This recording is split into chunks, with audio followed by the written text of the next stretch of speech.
اللہ کی عبادت بھی ہو، رضامندی بھی ہو، اور اچھی طرح کمانا بھی چاہیے۔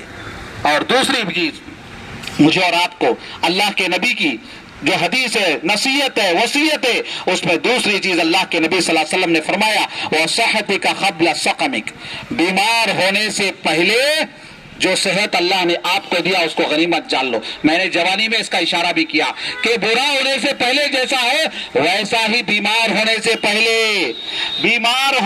پہلے مجھے اور آپ کو اللہ رب العالمین نے جو صحت دیا اس کی غنیمت جان لو۔ بخار ہے، اب نماز پڑھنے سے قاصر ہے، نماز پڑھ نہیں سک رہا ہے، اور جا رہا ہے، بخار ہے، بہت سردی کھانسی ہے، مسجد کو نہیں جا رہے۔ ارے جب تک آپ کو صحت دی آپ مسجد گئے، نماز پڑھے، نمازوں کی پابندی کیے، اس کا خیال کرو۔ اللہ نے صحت دیا، طاقت دیا، ہاتھ پیر میں قوت دیا، جب تک صحت ہے اللہ کی عبادت کر کر اللہ کو راضی کر لو۔ جب صحت ختم ہو گئی، اچانک خبر ملتی ہے راتوں رات فالج ہو گیا، صبح میں لے جا کر آئی سی یو میں ایڈمٹ کر دیا گیا۔ کتنے لوگوں کی نہیں مل رہی خبر، کتنے لوگوں کا نہیں ہو رہا ہے، راتوں رات فلاں گھر سے ایسا مارکیٹ سے نکلے آ رہے تھے یا شادی کو جا کو آ رہے تھے، ایکسیڈنٹ ہوا، دونوں پیر ٹوٹ گئے۔ کتنے لوگوں کے ساتھ نہیں ہو رہا بھائی، کتنے حادثے نہیں ہو رہے ہیں کہ آج جو اللہ نے مجھے اور آپ کو سلامت رکھا ہے، مجھے اور آپ کو اللہ نے جو صحت دیا ہے، مجھے اور آپ کو اللہ نے جو طاقت دیا ہے، اس کے مناسبت سے صحت جب تک ہے اللہ کو راضی کرنے میں گزارو۔ صحت جس دن ختم ہو جائے گی، بیماری جس دن لائق ہو جائے گی کہ آپ نہیں دیکھتے کہ ایک شوگر پیشنٹ کی حالت کیا آپ نہیں جانتے، اپنے اڑوس پڑوس میں لاکھوں کی جائیداد اس کے پاس ہے، آپ ایک میٹھا لا کر رکھ دو، بولتا ابا ابا نکو، بولتا نہیں بولتا، کیا کرنے کمائی بھائی، کیا کرنے کمائی۔ ایک بائی پاس سرجری کیا ہوا پیشنٹ کے سامنے آپ بریانی لا کر رکھ دو، بولتا نہیں بھائی کھا نہیں سکتا، دنیا کی لذتوں سے محروم کر دیا گیا، دنیا کی لذتوں سے دنیا میں محروم کر دیا گیا انسان، آخرت کی لذتوں سے کیوں نہ محروم کیا جائے گا۔ گناہوں کی وجہ سے دنیا کی لذت سے محروم ہو جاتا ہے، اور گناہوں کی وجہ سے آخرت میں کیا لذتوں سے محروم نہیں ہوگا، جنت کی نعمتوں سے محروم نہیں ہو سکتا۔ جو اللہ دنیا میں تمہارے ہاتھ میں، تمہارے بینک میں بیلنس رکھنے کے باوجود، تمہارے جائیداد تمہارے ہاتھوں میں رکھنے کے باوجود تمہیں مٹھائی کھانے سے روک سکتا ہے، بریانی کھانے سے روکتا ہے، اور تمہیں عیش و عشرت کی آرامگی کی زندگی سے روک سکتا ہے، کیا وہ اللہ جنت سے نہیں روک سکتا مجھے اور آپ کو؟ کہاں گئی میری اور آپ کی عقل؟ کہاں میں اور آپ غفلت میں سو رہے ہیں دوستو؟ ابھی کتنے دن غفلت کی زندگی گزارو گے؟ کیا ہے وہ اللہ جو دنیا کی جائیداد دیتا بھی ہے اور دینے کے بعد وہ جائیداد سے فائدہ اٹھانے سے بھی روک دیتا ہے۔ اللہ اکبر، یہ اللہ کی شان ہے، یہ اللہ کی قدرت ہے۔ ذرا عبرت حاصل کرو اللہ کی شان سے، اللہ کی قدرت سے۔ کیا ہے اللہ کے سامنے میری اور آپ کی طاقت؟ بڑے فخر سے، بڑے گھمنڈ سے میں اور آپ کہتے ہیں مسجد کا آئیں گے لو جی اب بیچ کے آتے، ارے ذرا کپڑے ٹکنے کے پہنیں گے لو جی ابھی ٹائم ہے۔ کیسی غفلت میری اور آپ کی زندگی گزر رہی ہے، کیسی غفلت۔ ایک ایک درس دیکھو، صبح اٹھنے سے شام تک اللہ کی نافرمانی میں کیسے زندگی گزار رہے میں اور آپ۔ صحت ہوتے پر بے صحت ہے، صحت ہوتے پر جو بندہ اللہ کی عبادت کرے گا، بیمار ہونے کے بعد اگر اس سے عبادت میں کمی پیشی ہوئی تو اللہ اسے پورا اجر دے دے گا، پورا اجر دے گا اس کو، اس لیے کہ صحت مندی میں اس نے اللہ کو راضی کرنے میں وقت گزارا۔ یاد رکھیے دوستو، لمحہ لمحہ، قدم قدم مجھے اور آپ کو جو اللہ نے صحت دیا، چلنے پھرنے آنے جانے۔ آج کتنے احباب ہیں، کتنے احباب کو جب ہم دیکھتے ہیں کہ مسجد کو نہیں آتے، بوڑھا ہو گیا، بزرگ ہو گئے، بڑی عمر ہے، پوچھتے آ نہیں سکتا، کہاں سے مسجد میں آ کو بیٹھ نہیں سکتا، کیا ہے سلسلہ پیشاب کا مسئلہ ہے یا کچھ اور مسئلہ ہے۔ تو جب تک اللہ صحت دیتا ہے دوستو، اس صحت کی وجہ سے مسجد کی جانب چلنا نہ چھوڑو، مسجد کو آباد کرو، مسجدوں کو آباد رکھو۔ جب اللہ بیمار کر دے گا، ہاتھ پیر سے مفلوج ہو جائیں گے یا کوئی اور بیماری لاحق ہو جائے گی، مسجد کو جانا چاہ کر تڑپ جاؤ گے لیکن مسجد کے اندر داخل نہیں ہو پاؤ۔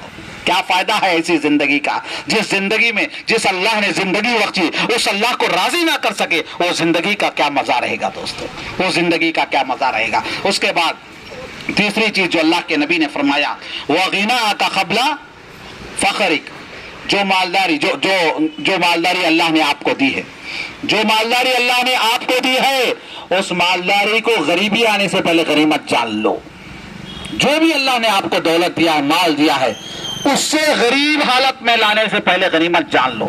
اللہ کی راہ میں دیتے رہو, صدقہ کرتے رہو, خیرات کرتے رہو, دیتے جاؤ. یقیناً جس اللہ نے آج تمہیں دیا کل بھی وہی دینے والا ہے. یہ یقین رکھو اللہ کی ذات پر, اور جو بھی حالت میں اللہ الحمدللہ رکھا ہے اس پر اللہ کا شکر ادا کرو. اس پر اللہ کا شکر ہے. جسے زیادہ دیا اس کو دیکھ کر رونا بند کر دو.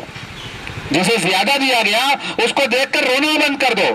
بس جو اللہ نے مجھے دیا الحمدللہ اس پر شکر ادا کرو, یقیناً اللہ اور نوازے گا. اور جو دیا گیا اس میں سے اللہ کی راہ میں دیتے جاؤ, اس میں سے اللہ کی راہ میں دیتے جاؤ. اللہ جنہیں دیتا ہے نوازتا ہے. کئی لوگ ایسے ہوتے ہیں اتنے بڑے خطرناک سخی ہوتے ہیں کہ سال میں 100 روپے مسجد کو چندہ دیتے ہوئے بڑا فخر محسوس کرتے ہیں. سال میں 100-200 مسجد کو دے کر سمجھتے کہ وہ بڑا احسان کر دیے. اللہ اکبر. یاد رکھو دوستو, ایک بات آپ یاد رکھتے چلو کہ اللہ نے جو دولت مجھے اور آپ کو دی ہے وہ دولت آزمانے کے لیے دیا ہے, امتحان کے لیے دیا ہے. یہ دولت آپ کی نہیں میری نہیں, یہ دولت آپ کی نہیں میری نہیں. علماء نے کہا ہے جو دولت اللہ دینا جانتا ہے وہی اللہ لینا بھی جانتا ہے, وہی اللہ لینا بھی جانتا ہے.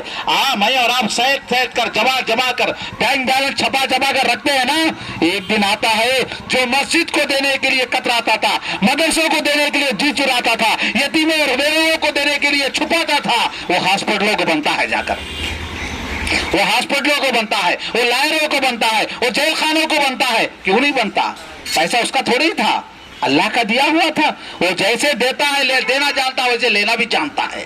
یہ چیز بھول جاتا ہے انسان کہ پیسہ جب مل جاتا ہے تو سمجھتا ہے کہ میں راجا بن چکا ہوں. وہ بھول جاتا ہے کہ اس کے خاندان کے بیواؤں کا حق اس کے اندر ہے, اس کے خاندان کے یتیموں کا اس کے اندر حق ہے, اس کے گلی میں رہنے والے بیواؤں کا اس کا اندر حق ہے, اس کے گلی میں رہنے والے غریبوں کا اس کا حق ہے, اس کے محلے آس پاس کے مدارس اور مسجدوں کا حق ہے اس کے اندر. اس بات کو بھول جاتا ہے اور وہ سمجھتا ہے کہ مال میرا ہے, بس میری مرضی ہے. یاد رکھو جو مال تمہارا سمجھتے ہو وہی اللہ جس نے دیا وہ یقیناً لے گا. جیسا جانا ہے وہ جا کر رہے گی, دولت یقیناً جائے گی. ہاں دوسری اہم بات, بعض احباب سمجھتے ہم نے جائیداد کما لیا اور بڑے ہی عیش و آرام کے ساتھ دنیا چھوڑ کر چلے گئے, اپنی بچوں کے لیے جائیداد دے کر چلے گئے. یقین مانو جس جائیداد میں تم نے اللہ کا حق نہیں رکھا, یتیم اور غریبوں کا حق نہیں رکھا, وہ جائیداد تمہارے اولاد کے لیے کبھی فائدہ مند نہیں ہو سکتی. یاد رکھ کر چلو, وہ جائیداد کبھی تمہارے اولاد کے لیے فائدہ مند نہیں ہو سکتی. یا تو تمہاری اولاد کو برباد کر دے گی یا تمہارے اولاد کو بیمار کر کر ہاسپٹلوں میں لگا دے گی. یہ دو میں سے ایک ہوگا, یہ دو میں سے ایک ہوگا. ہم یہ سمجھتے ہیں کہ ہم کما دیے دے دیے بینک بیلنس دے کر بچوں کے لیے اتنی جائیداد چھوڑ کر جاؤ, لیکن یتیموں بیواؤں غریبوں کا جو حق اس میں ہے وہ تم ادا کرو گے تو تمہارے بچوں کے لیے فائدہ ہوگا, ورنہ وہ دولت بچوں کے لیے فائدہ مند نہیں ہو سکتی. کیونکہ دولت کا حق ہے, زکوٰۃ ہے اور صدقہ و خیرات اس کا حق ہے, وہ نکلنا ہے اس میں سے. وہ نہیں نکالو گے نا تو اچھائی کو بھی لے کر سمیٹ کر باہر آ جائے گی, سمیٹ کر باہر آ جائے گی. اور اس کے بعد وَفَرَاغَكَ قَبْلَ شُغَلِكَ, چوتھی چیز اللہ کے نبی صلی اللہ علیہ وسلم نے بتایا. یہ بہت اہم بات ہے میرے اور آپ کے لیے, بہت اہم بات ہے میرے اور آپ کے لیے. کہا اللہ کے نبی صلی اللہ علیہ وسلم نے وَفَرَاغَكَ قَبْلَ شُغَلِكَ, لوگوں خالی ٹائم کو بزی ٹائم آنے سے پہلے غنیمت جان لو, خالی ٹائم کو بزی ٹائم آنے سے پہلے غنیمت جان لو. یہ بہت اہم بات ہے دوستو. کتنا ٹائم میرا اور آپ کا ذرا کیلکولیٹ کر لیجئے, تھوڑی دیر کے لیے بیٹھ کر اپنے گھروں میں رات میں آپ بستر پر سونے جاتے ہیں, ذرا کیلکولیٹ کر لیجئے کتنا ٹائم آپ دنیا کمانے کے لیے لگائے, کتنا ٹائم بیکار کی باتوں میں لگائے, کتنا ٹائم آخرت کمانے کے لیے لگائے. ذرا کیلکولیٹ کر لیجئے, کیلکولیٹ کر لیجئے کتنا ٹائم آپ نے اللہ کے لیے دیا, کتنا وقت دیا. کچھ نہیں ہے آج دوستو میرا اور آپ کا وقت. یقیناً میں نماز پڑھ رہا ہوں, یقیناً میں مسجد کو 5 وقت جا رہا ہوں, رکعت بنا ہوں مسجد میں, امام صاحب اللہ اکبر بولے میں بھی اللہ اکبر بولا, لیکن میرا دماغ کہاں رہا, کہاں ہے میرا دماغ؟ کیا مسجد میں ہے, کیا نماز میں ہے میرا دماغ, یا آٹو نگر میں گھوم رہا ہے؟ کون پیسے دینا ہے, کہاں بیپار ہو رہا ہے, کیا بیپار ہوا, آج کیا ہوا, کون سی چیز کھولنا ہے, کون سی چیز بیچتا ہے, کون سے کیا یا کون سی مشینری کھولنا ہے, کون سا کام, دماغ کہاں ہے میرا اور آپ کا؟ کیا میری عبادت ہوئی ہو, کیا میں نے اللہ کے لیے وقت نکالا؟ بے فائدہ ہو گیا میرا وقت, لہذا یاد رکھو جو وقت مجھے اور آپ کو اللہ نے دیا ہے دوست آپ بھی دیکھ لے اپنا، معلوم ہو جائے گا کہ ہم نے کتنا وقت برباد کیا اپنی زندگی کے اندر، کتنا ٹائم ہمارا برباد ہوا آپ جان لے سکتے ہیں. اور اسپیشلی کووڈ کے ایام میں 2-2.5 سال جو میرے اور آپ کے برباد ہوئے اس میں بہت کم لوگوں نے فائدہ اٹھایا، اور کتنے لوگ گھر میں کھانے پینے میں ٹی وی دیکھنے میں گزار لیے، موبائل دیکھنے میں گزار لیے. ہر آدمی جائزہ لے اپنا. 2-2.5 سال جن بھائیوں کو قرآن نہیں پڑھنا آتا تھا، جن کے پاس مکمل ٹائم تھا، نہ آٹو نگر کا ٹینشن تھا آپ کے پاس، نہ کوئی اور ٹینشن تھا آپ کے پاس، ٹوٹلی آپ فری تھے. کتنے لوگوں نے نفل روزے رکھے؟ روزہ رکھو صبح سے شام تک محنت کرنا مول صاحب رکھ نہیں سکتے. آپ رمضان میں تو کووڈ کے ٹائم پہ آپ کو 2.5 سال گھر میں بیٹھا اللہ، کتنے روزے رکھے بھائی اور آپ نے بتاؤ؟ قرآن پڑھو کہاں مول صاحب ٹائم ملتا؟ نہیں ملتا نا. 2.5 سال ٹائم دیا اللہ، کتنا قرآن آپ نے پڑھا؟ کتنی کوشش کیا میں اور آپ نے؟ کیا کوشش کیا میں اور آپ نے؟ وہ 2.5 سال لگائے ہم اللہ کے لیے. 2.5 سال میں اللہ نے جو مجھے اور آپ کو گھر میں بٹھایا، کتنا روز کو کتنی دیر ہم نے اپنے بچوں کی تربیت کے لیے نکالا، کتنا ٹائم برباد نہیں. یقیناً فکر ہے مجھے اور آپ کو فکر ہے کہ کووڈ کے ٹائم پر ہمارے بچوں کی عمر برباد ہو گئی، ایجوکیشن برباد ہو گیا دنیا کا، لیکن یہ فکر نہیں ہے کہ وہ 2.5 سال میں میرا اور بچہ آپ کا بچہ قرآن نہ سیکھ سکا، دین نہیں سیکھ سکا. یہ فکر مجھے اور آپ کو نہیں ہے. یقیناً فکر ہے کہ میرا بیپار برباد ہو گیا، یقیناً فکر ہے کہ میرے دنیا کے فلاں کام رک گئے، لیکن فکر نہیں ہے تو یہ نہیں ہے کہ دنیا اور 2.5 سال میں ہم نے اللہ کو راضی کرنے والا کوئی کام نہیں کیا. یہ فکر نہیں ہے. یہ افسوس کی بات ہے کہ جو ٹائم مجھے اور آپ کو میسر ہے، جو وقت مجھے اور آپ کو میسر ہے، اس وقت کو غنیمت جان لو میرے دوستو. خصوصاً اسپیشلی ہمارے بچوں کے معاملے میں مجھے ماں باپ ہیں تو ہر باپ سے میں اپیل کرنا چاہتا ہوں، اپنے بچوں کی تربیت میں آپ کا بھی رول ہوتا ہے، اپنے بچوں کی تربیت میں آپ کا بھی رول ہوتا ہے. آپ یہ کہتے ہیں کہ ہم صبح آٹو نگر آئے شام کو گھر کو گئے، اماں دیکھ لینا صبح، نہیں، آپ کی بھی ذمہ داری ہوتی ہے. آپ بھی دیکھیں کہ بچہ کہاں ہے، کہاں جاتا ہے، کہاں آتا ہے، بیٹی کہاں جا رہی کہاں آ رہی ہے، یہ آپ کی بھی ذمہ داری ہے. اللہ آپ سے بھی سوال کرے گا اور ماں سے بھی سوال کرے گا. باپ پر یہ ذمہ داری ہوتی ہے کہ باپ کا ڈر اپنے بچوں کے اندر ہونا چاہیے کہ آپ صبح آٹو نگر آ گئے، لیکن آپ پوچھو فون کر کے بچہ گھر میں نکلا نہیں نکلا، گیا نہیں گیا، کہاں ہے بچہ، گھر کو آیا نہیں آیا، بیٹی گھر کو آئی نہیں آئی. آپ میں سے کتنے لوگ ہیں جو سوال کرتے اپنے گھر کو فون کر کر؟ کتنے لوگ ہیں؟ بس آ گئے اپنی دنیا میں، ہم مگن ہو گئے، اب بچوں کو شام میں جانے کے بعد دیکھ لیں گے. اور کئی باپ ایسے بھی ہیں کہ بچے آٹو نگر سے واپس گئے تک بچے سو جا کو رہتے، اور بچے سے وہ اسکول جانے تک ہمیں سو جا کو رہتے. یہ حالت گزرتی ہماری. تو بتاؤ بچوں سے ہمارا بانڈنگ کیسے رہے گا؟ بچوں سے ماں باپ کی تعلقات کیسے رہیں گے؟ نہیں، بچوں کا خیال، بچوں کا ٹائم مینٹیننس آپ کو سکھانا پڑے گا، خود آپ کرنا پڑے گا، اور اپنے بچوں کو ٹائم کا پابند بنانا پڑے گا. جب تک اپنے بچوں کو ہم وقت کا پابند نہیں بنا سکتے کسی معاملے میں، کوئی کامیاب بچہ ہم نہیں دیکھ سکتے زمین پر. اپنے قوم کے بچوں کو ہم کامیاب بنانا چاہتے ہیں، اپنے قوم کی ترقی دینا چاہتے ہیں، اپنے وقت کی حفاظت کرو. وقت یہ اللہ رب العالمین کا بہت بڑا انعام ہے دوستو. عربی کے اندر ایک مقولہ ہے، الوقت کالسیف ان لم تقطع فقطع. وقت تلوار کی طرح تیز ہے. وقت کیا ہے؟ ٹائم کیا ہے؟ تلوار کی طرح تیز ہے. ان لم تقطع فقطع. اگر تو اسے استعمال نہیں کرے گا نا، یہ تجھے استعمال کر کر چلی جائے گی. جیسے تلوار، آپ تلوار کو نکال کر ایسا گھمائیں گے تو جو بھی آئے کٹ جائے گا، نہیں کٹ جائے گا. وقت بھی ویسا ہی ہے، جیسے آتا ہے سب کو پوچھنے کو چلے جاتا اپنا ٹائم.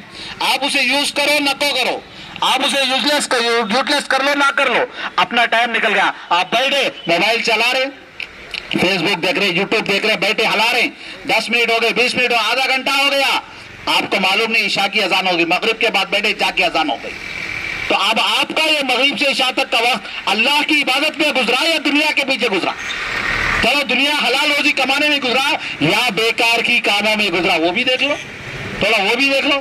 بیٹھے بیٹھے فرینڈوں کے ساتھ ہم چائے کے ہوٹلوں پر گھنٹے گھنٹے لگا دیتے ہیں، پان کی پٹیوں پر گھنٹے گھنٹے لگا دیتے ہیں. یاد رکھو میرے دوستوں، میرے نوجوانوں، میرے مسلمان بھائیوں، سب سے زیادہ وقت کی پابندی اگر زمین پر کسی قوم کو سکھائی گئی ہے تو ہماری قوم مسلمانوں کو، اس لیے کہ وقت ہونے کے بعد آپ نماز پڑھیں گے تو نماز وقت میں شامل نہیں ہو سکتی. رمضان جانے کے بعد پھر آپ رمضان کے روزے رکھنا چاہے تو اور روزے شمار نہیں کیے جائیں گے تو پھر بتاؤ جب وقت کی پابندی اتنی مجھے اور آپ کو بتائی گئی ہے تو پھر کیا فائدہ کہ میں اور آپ وقت کے پابند نہیں ہیں، وقت کے پابند نہیں ہیں۔